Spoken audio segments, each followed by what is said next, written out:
ഉമ്മമാരെ, സ്ത്രീകളിൽ നിന്ന് തന്നെയല്ലേ ഉമ്മു സുലൈം റളിയല്ലാഹു തആല അൻഹാ, അബൂ തൽഹ റളിയല്ലാഹു അൻഹുവിന്റെ ഭാര്യ, നിങ്ങൾ കേട്ടിട്ടില്ലേ? മഹദിയുടെ മകൻ മരിച്ചപ്പോൾ ആ മകനെയും കൊണ്ടുപോയി കിടത്തിയിട്ട് ഭർത്താവിന് ഭക്ഷണം പാകം ചെയ്തില്ലേ? എന്നിട്ട് ഭർത്താവിന് രാത്രി വന്നപ്പോൾ ഭക്ഷണം കൊടുത്തില്ലേ?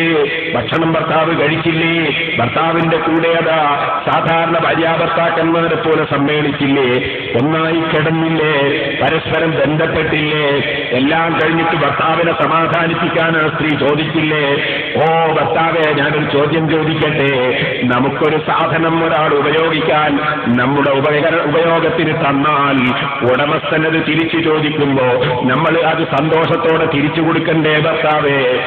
മകൻ മരിച്ച വിവരമറിയാതെ അബൂ തൽഹ റളിയല്ലാഹു അൻഹു പറഞ്ഞു ഇല്ലേ? അതൊന്ന് പറയാനുണ്ടോ? ഒരാൾ അദ്ദേഹത്തിന്റെ ഉടമസ്ഥതയിലുള്ള ഒരു സാധനം നമ്മളെ ഏൽപ്പിച്ചിട്ട് നമ്മളതുകൊണ്ട് ഉപകാരമെടുത്തിട്ട് അത് തിരിച്ചു ചോദിക്കുമ്പോൾ സന്തോഷത്തോടെ കൊടുക്കണം. എന്നാ ഭർത്താവേ, അള്ളാഹു നമുക്ക് തന്ന കുട്ടിയില്ലേ, അള്ളയല്ലേ ഉടമസ്ഥൻ, അവനത് തിരിച്ചു ചോദിച്ചിരിക്കുന്നു കേട്ടോ. മറുപടി കേട്ട് ഭർത്താവ് തന്നെ അമ്പരന്നു പോയില്ലേ? പിറ്റേന്ന് രാവിലെ നബി സല്ലല്ലാഹു അലൈഹി വസല്ലമ തങ്ങളെ സമീപത്ത് എന്ന് പറഞ്ഞപ്പോ ആ സഹോദരിയെ നബി സല്ലല്ലാഹു അലൈഹി വസല്ലം അഭിനന്ദിച്ചില്ലേ? എന്നിട്ട് ബറക്കത്തിന് ദുആ ചെയ്തില്ലേ? ഇന്നലത്തെ രാത്രിയിലുള്ള ബന്ധത്തിൽ തന്നെ ബറക്കത്തുള്ള കുട്ടിയുണ്ടെന്ന് അവിടുന്ന് അതാ പ്രവചിച്ചില്ലേ?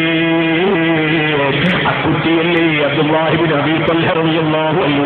സന്താന പരമ്പരകൾ മുഴുവൻ ഖുർആൻ മനഃപ്പാഠമാക്കിയ ആലിമീങ്ങളല്ലേ?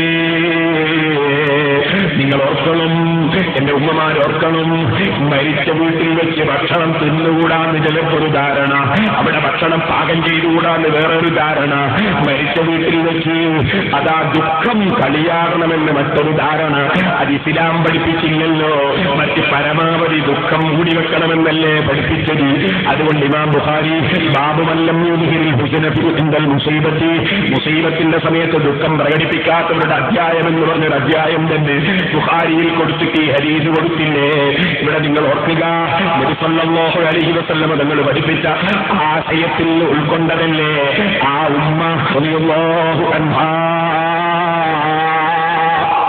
എവിടെയും സമാധാനം, ആർക്കും സമാധാനം, അതല്ലേ അവിടുന്ന് വിതരണം ചെയ്തത് നന്മയുടെ കൽപ്പനയിലൂടെ. സുബ്ഹാനല്ലാഹ്, നാട്ടിലും രാജ്യത്തുമുള്ള ഏകദേശ കുഴപ്പങ്ങളുടെയും കാരണമെന്താണ്?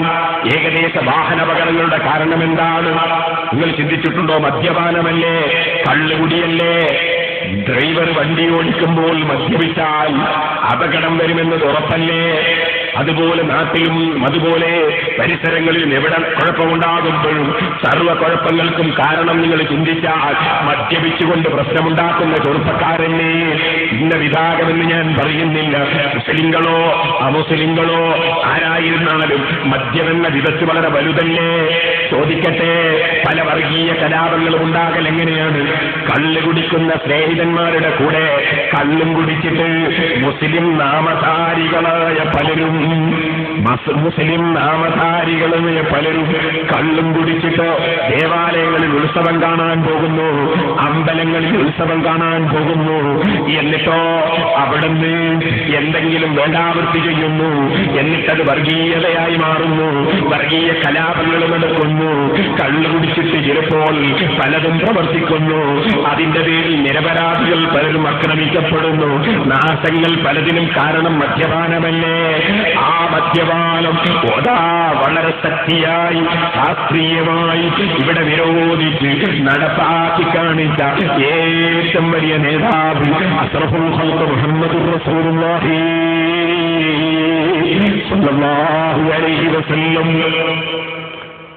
വേദനയോടെ പറയട്ടെ, വശരിബത്തുൽ ഖുമൂർ, കള്ളുകുടി വർദ്ധിക്കും അന്ത്യനാളിൽ. അത് പേര് മാറ്റി കുടിക്കുന്ന കാലം വരുമെന്ന് നേരത്തെ തന്നെ അവിടുന്ന് പറഞ്ഞു. ഇന്നത് സംഭവിക്കുകയല്ലേ? മുസ്ലിം വീടുകളിൽ പോലും കല്യാണത്തിന്റെ തലേ ദിവസം മദ്യം വളമ്പുകയല്ലേ? പല സ്ഥലങ്ങളിലും കുടിച്ച് കൂട്ടാടുകയല്ലേ മുസ്ലിം ചെറുപ്പക്കാർ? പലരും പാട്ടുപാടുകയല്ലേ മുസ്ലിം ചെറുപ്പക്കാർ? മദ്യപിച്ചിട്ട് പാട്ടുപാടുകയില്ലേ? നാം നമ്മുടെ സമുദായത്തിന്റെ അന്തസ്സത്ത കാത്തു സൂക്ഷിച്ച നേതാവിനോടുള്ള കടപ്പാട് നിർവഹിക്കേണ്ടതില്ലേ ചെറുപ്പക്കാരെ? ഇപ്പോൾ ഞാനതിലേക്കൊന്നും കടക്കുന്നില്ല. ഞാനൊരു ചെറിയ തമാശ പറയട്ടെ. ഉള്ളതാണെന്നാണ് എൻ്റെ അറിവ്. എന്നോട് നമ്മുടെ പ്രൊഫസർ മഹമ്മൂദ് സാഹിബ് പറഞ്ഞതാ. വടകര റെയിൽവേ സ്റ്റേഷനിൽ 3 ആൾ വന്നു, വണ്ടി ലേറ്റാണ്. അപ്പോ 3 ആളും കൂടി പറഞ്ഞു നമുക്കൊന്ന് മിനിങ്ങിയിട്ട് വരാം. മിനിങ്ങാൻ പോവാൻ തന്നെ എനിക്ക് മനസ്സിലായില്ല, നമുക്ക് കള്ളുടിക്കാൻ പോകാനാണല്ലോ എൻ്റെ മയന.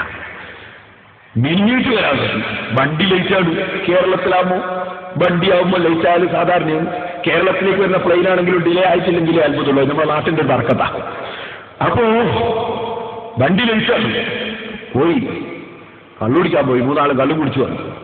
2 ആൾ യാത്രയാക്കാൻ വന്നതാണ്, 1 ആൾ യാത്ര പോകാൻ വന്നത്. വണ്ടി വന്നപ്പോ 2 ആൾ യാത്രയാക്കാൻ വന്ന 2 ആളും വണ്ടി കയറി, പോകേണ്ട ആള് പ്ലാറ്റ്ഫോമിൽ തന്നെ. വണ്ടി വിടുമ്പോൾ ടാറ്റാന്ന് 2 കൂട്ടരും കാണിച്ചും കൊടുത്തു. ഞാനിത് പറഞ്ഞു വന്നത്, ഈ രൂപത്തിൽ മനുഷ്യരല്ലാതാക്കുന്ന മദ്യം, ഇന്നമൽ ഖംറു വൽ മൈസിറു വൽ അൻസാബു വല്ലസിലാമു റിജ്സും മിൻ അമലി ശൈത്താൻ ഫജ്തനിബൂ. കണിശമായ വിരോധിച്ചപ്പോ അലി ഇബ്നു അബീ ത്വാലിബ് റളിയല്ലാഹു അൻഹു പറഞ്ഞില്ലേ, കള്ള് ഒഴിഞ്ഞു പോയ സ്ഥലത്ത് മുളച്ചുയർന്ന വൃക്ഷത്തിന്റെ പഴം പോലും ഞാൻ തിന്നുകയില്ല. ചെറുപ്പക്കാരെ, ആ ഹബീബായ നബി സല്ലല്ലാഹു അലൈഹി വസല്ലമ തങ്ങളുടെ കയ്യിൽ ഹൗദുൽ കൗസർ കുടിക്കണ്ടേ നമുക്ക്? നമ്മളിവിടെ കള്ളു കുടിച്ച് നമ്മുടെ ആമാശയം വൃത്തികേടാക്കാമോ? നമ്മുടെ തൊള്ള വൃത്തികേടാക്കാമോ? ആ ഹബീബായ നബി സല്ലല്ലാഹു അലൈഹി വസല്ലമ തങ്ങളെ പ്രിയം വെക്കുന്ന നമുക്ക് അവിടുത്തെ മുഖം കാണണ്ടേ? അവിടുത്തെ കയ്യിൽ നിന്ന് വെള്ളം വാങ്ങി കുടിക്കണ്ടേ? അതിനു വേണ്ടി തന്നെ നമ്മുടെ ശരീരത്തിലേക്ക് മദ്യം കടന്നുകൂടാ. വല്ലപ്പോഴും ദൗർബല്യം സംഭവിച്ചു പോയോ, താഴ്മയോടെ മാപ്പി ചോദിച്ച് അല്ലാഹുവിനെ കൊണ്ട് പൊറുപ്പിച്ച് ഒന്ന് നന്നാകണം കേട്ടോ. അവിടുന്ന് വേണ്ടാത്തത് മുഴുവനും വിരോധിച്ചില്ലേ? യഅ്മുറുഹും ബിൽ മഅറൂഫി വയൻഹാഹും അനിൽ മുൻകർ. എല്ലാ നിഷിദ്ധങ്ങളും അവിടുന്ന് വിരോധിച്ചു. മരിച്ച വീട്ടിൽ ദുഃഖാചരണം പാടില്ല. ഞാൻ മോഹന്നയുടെ ചരിത്രം പറഞ്ഞില്ലേ? ദുഃഖം ആചരിക്കാതെ ഭർത്താവിനെ സമാധാനിപ്പിച്ച ഉമ്മ. എന്നാൽ സഹോദരന്മാര്, നിങ്ങൾ ഓർക്കണം, ചെറുതല്ല. ചില സ്ത്രീകളും ഒരു മരിച്ച വീട്ടിൽ ചെന്നാൽ സുബ്ഹാനല്ലാഹ് എന്ത് കൂട്ടുവിളി, എന്ത് നെഞ്ഞത്തടി, നിലത്ത് വീണുരുളലും, ഹറാമല്ലേ മുഴുവൻ പ്രവർത്തനങ്ങളും. അതേ സമയത്ത് മനസ്സിന്റെ വിഷമം കൊണ്ട് കണ്ണിൽ നിന്ന് വെള്ളമൊലിക്കുന്നതിന് നബി സല്ലല്ലാഹു അലൈഹി വസല്ലം തങ്ങൾ ഒരു വിരോധവും പറഞ്ഞിട്ടില്ലല്ലോ. കാരണം അത് മനുഷ്യർ തടുക്കാൻ കഴിയുന്നതല്ല. അവിടുത്തെ മകൻ മരിച്ചപ്പോൾ അവിടുത്തെ മുഖത്തു നിന്നും കണ്ണിൽ നിന്നും വെള്ളമൊലിച്ചിട്ടുണ്ട്. അത് കാരുണ്യത്തിന്റെ ഭാഗമാണ്, കരഞ്ഞു പോക്കി. പക്ഷേ എന്തിനു നെഞ്ഞത്തടിക്കണം, എന്തിനു നിലത്തെങ്കിലും ഉരുളണം? ചിലർക്ക് അങ്ങനെയൊന്നും ഞാൻ കാണിച്ചില്ലെങ്കിൽ ആളുകൾ എന്ത് പറയുന്നുള്ള ധാരണയിൽ കോപ്പരാട്ടി കാണിക്കുന്നവരും ഇല്ലാതെയല്ല. ഭർത്താവിന്റെ ഉമ്മ മരിച്ചിട്ട് ഞാനൊന്ന് നെഞ്ഞത്തടിച്ചില്ലെങ്കിൽ ഭർത്താവ് എന്താ വിചാരിക്കുക? സുബ്ഹാനല്ലാഹ്, ഇന്നലെ വരെ ചിലപ്പോൾ മരിച്ചിട്ട് തർക്കമില്ല വിചാരിച്ചപ്പെടായിരിക്കും. അങ്ങനെയല്ല. നാം അള്ളാഹു വിരോധിച്ചതിന് മുഴുവനും മാറി നിൽക്കണം.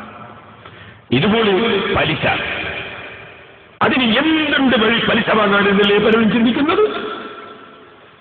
പലിശ വാങ്ങാൻ എന്തുണ്ട് വഴി എന്നല്ലേ ചിന്തിക്കുന്നു? കടം കൊടുത്താൽ പകുതി സ്വതക്കയുടെ പ്രതിഫലം കിട്ടുമെന്ന് മുഹമ്മദ് റസൂലുള്ളാഹി. ആരെയും കടം കൊടുക്കാൻ കിട്ടുന്നില്ല, കാരണം അപ്പം പിന്നെ ലാഭം കിട്ടൂലല്ലോ. എന്നാൽ കടം വാങ്ങിയവൻ കടം വീട്ടാതെ മരിച്ചപ്പോൾ ഞാൻ അദ്ദേഹത്തിന് മയ്യിത്ത് നിസ്കരിക്കുന്നില്ലെന്ന് പറഞ്ഞ് നബി സല്ലല്ലാഹു അലൈഹി വസല്ലം മാറി നിന്നു. കടമുള്ളവരെ ഞാൻ മയ്യിത്ത് നിസ്കരിക്കുന്നില്ല, മാറി നിന്നു, നിങ്ങൾ നിസ്കരിച്ചോളൂ. ഗൗരവം പഠിപ്പിക്കാനല്ലേ കടത്തിന്റെ ഗൗരവം. ഇമാം ശാഫിഈ റഹിമഹുല്ലാഹ് പറഞ്ഞില്ലേ, ഞാൻ ഇരുമ്പ്, കല്ല് തുടങ്ങി പലതും ഞാൻ വഹിച്ചിട്ടുണ്ട്, ചുമന്നിട്ടുണ്ട്. കടത്തിനേക്കാൾ ഭാരമുള്ള ഒന്നും ഞാൻ ഇതുവരെ എത്തിച്ചിട്ടില്ല. അതേ ചിന്തയുള്ളവര് കടം വലിയ ഭാരമല്ലേ? ഞങ്ങളെ കടങ്ങൾ മുഴുവനും, ഞങ്ങളെ സ്ഥാപനങ്ങളെ കടങ്ങളും നീ വീട്ടിൽ തരണം റഹ്മാനെ. സഹോദരന്മാരെ,